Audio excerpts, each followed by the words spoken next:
Many of you contacted me and posted in our comments, and I've seen the discussion brought up in multiple locations. We know that Bob Iger was really important when it came to Marvel and what they could do with their characters. We know that he's one of the main reasons that Tom Holland is back in the MCU and they were able to work out a new deal. Now let's talk about the big one. With Iger gone, what is Spidey's future looking like in and out of the MCU? So something we never addressed in the recent podcasts or discussions or anything that many of you were like, wait, why'd you kind of skip over this or just ignore it?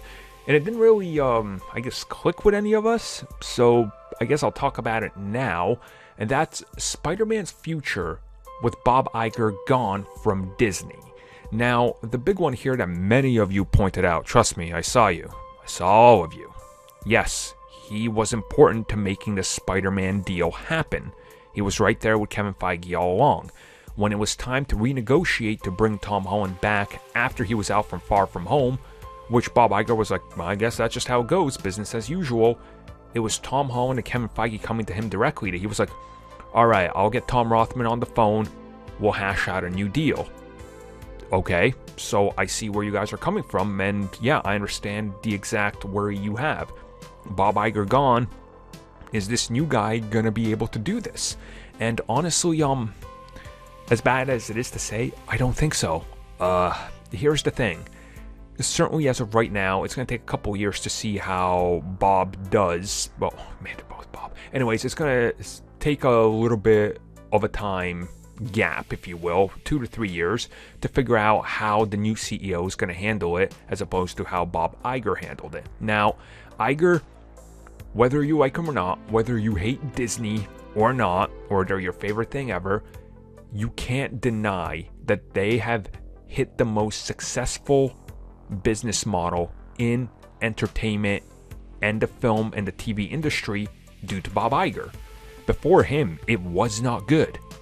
They were actually on a trajectory to be just completely, to put it kindly, they were on a trajectory to end up being like Fox, where they were probably going to get bought out. If you guys go back and look at reports, there was rumblings of Apple just looking to buy Disney to save them because, again, Bob Iger was friends with Steve Jobs at the time. So this is how Bob Iger turned everything around. He stepped in and said, hey, you guys got that Pixar thing, right? Well, let me finalize the acquisition of that. Pixar will be a great asset. Then they tried to do their own superhero movies, and those didn't work. And they were like, what do we do? I guess we just won't do superhero movies. And Bob Iger was like, I have a few connections. Want me to talk to this Kevin Feige guy, and we'll figure something out? They bought Marvel. You fast forward 12 years, Marvel's the biggest thing in Hollywood history. So he did the same thing with Star Wars and new parks and all that. So he reinvented Disney. Does this new guy have that type of foresight? Is he capable of, carrying the same amount of, I guess, presence when you talk to him that you're just like, man, that's the guy that turned everything around? Definitely not.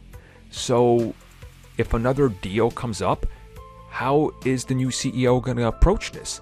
Is he going to approach it with the same tactic that Bob Iger did? Or is he just going to go, well, I guess I could just focus on the X-Men and Fantastic Four and forget Spider-Man? Because, again, there's money being shared with Spider-Man and they can have 100% of what they own.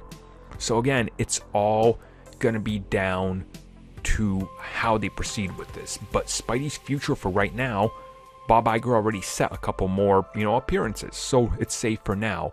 But the interesting part will be when that time is up, how does the new CEO handle this situation going forward? And in my honest opinion, I'm worried because we haven't really heard about a good track record with him when it comes to what we like.